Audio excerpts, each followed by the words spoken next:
네. 예, 예. 자, 여기 이제 덕성하고 여기 이제 윤석열 테마주 이제 상관관계를 좀 얘기를 좀 해드릴게요. 어제 그 덕성이라는 종목이 시간에서 하한가를 갔어요. 시간에서 왜 하한가를 갔느냐? 이제 자사주를 이제 여기 덕성 기업에서 자사주를 이제 160억 정도 판다고 이제 공시를 했습니다. 자사주를 판다는 의미가 뭐냐면 기업 오너가 봐도 우리 회사 주가가 굉장히 고평가돼 있다, 과열돼 있다 그 뜻이에요. 그래서 그럴 때는 기업 오너가 자사주를 파는 경우가 있어요. 그거를 욕하시면 안 돼요. 왜냐하면 오너 입장에서는 테마주로 주가가 끌어올릴지 모를 수도 있지 않습니까, 그죠? 근데 아무튼 뭐 이런저런 이유로 본인의 기업이 본인 회사가 주가가 급등을 해서 과열됐어요. 그러면 기업 오너 입장에서는 그거를 그 주식을 좀 팔아서 자사주를 팔아서 수익을 챙길 수 있거든요. 그건 이제 오너의 몫이니까 그걸 욕할 필요는 없습니다.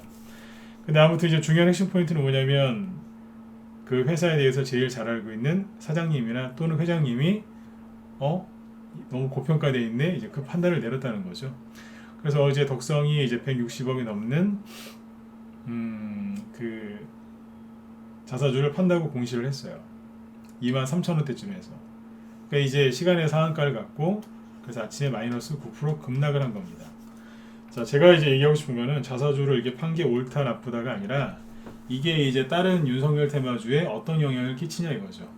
자, 긍정적인 영향을 끼칠까요? 아니면 부정적인 영향을 끼칠까요? 한번 찍어보시겠어요? 자, 덕성이 급락한 게 다른 윤석열 테마주들한테 긍정적인 영향을 끼칠 것 같다 1번, 아니다 4번 찍어보세요. 그냥 편안하게 찍으셔도 돼요.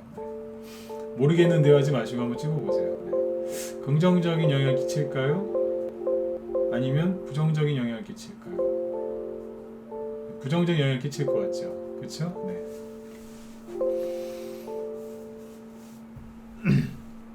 4번이 더 많으시죠, 그죠? 네, 그렇게 생각들 많이 하실 거예요, 그죠? 자, 예, 그럴 수도 있어요. 그런데 아닐 가능성이 높아요. 왜냐면 덕성 혼자의 문제잖아요. 그러니까 덕성에서 자사주를 파는 바람에 덕성의 주가는 앞으로 좀 안 좋을 거예요. 예전에 그 수산 INT 있죠? 수산 INT도 주가가 그때 이재명 씨 테마주로 이게 많이 올라왔었지 않습니까? 그죠? 그러다 보니까 여기 회장님이 팔아버렸어요. 특수관계인 지분까지 해서.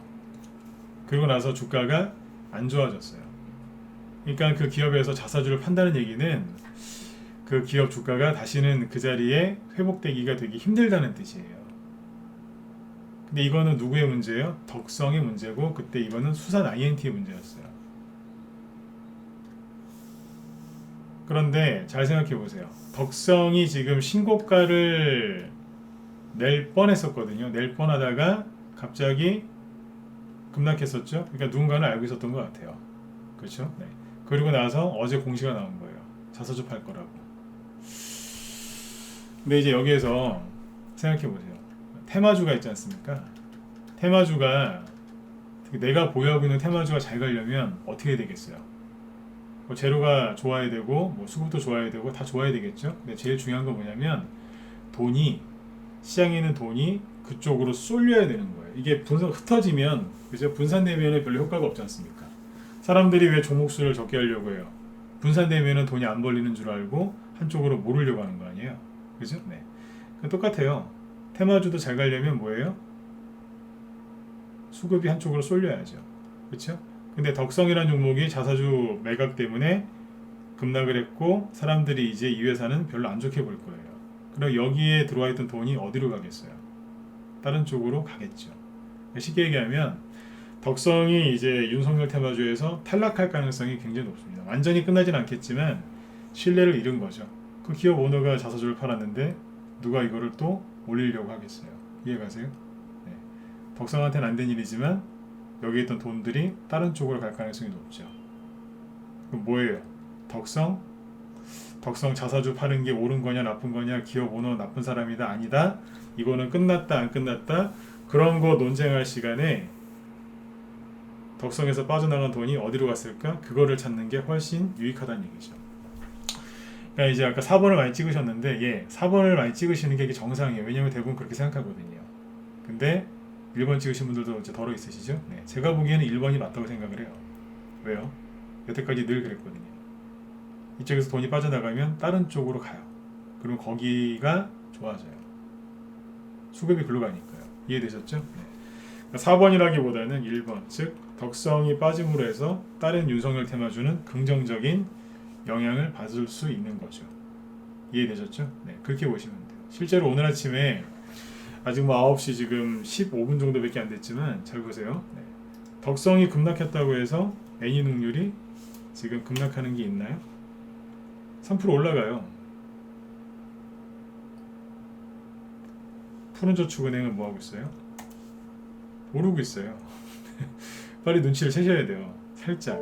원익큐브. 예, 어서 오세요. 네네. 3% 상승하고 있죠.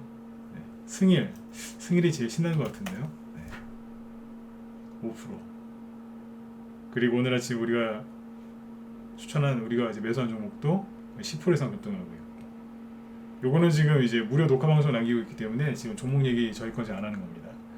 근데 아무튼 우리가 산 건 아침 10% 이상 급등하고 있잖아요. 그렇죠? 네. 윤석열 테마주 중에 지금 딱히 급락하는 거는 덕성과 덕성 우선주밖에 없습니다. 다른 것들은 거꾸로 올라간다고. 특히 바닥에 있는 것들. 네. 그래서 아무튼 이렇게 보시면 돼요. 덕성이 급락했다고 해서 전체 윤석열 테마주가 폭락하는 게 아닌데 대부분은 그렇게 생각들을 하세요. 네. 네, 그거 이제 바로 잡으시면 돼요. 네. 하다 보면은 실력이 느시는데 그거를 좀 빨리 말씀드린 겁니다. 네. 결론은 덕성이 급락한 건 덕성한테는 안 좋은 일이지만 다른 윤석열 테마주한테는 네, 굉장히 긍정적인 네, 그런 이제 효과를 이제 줄 거예요. 네.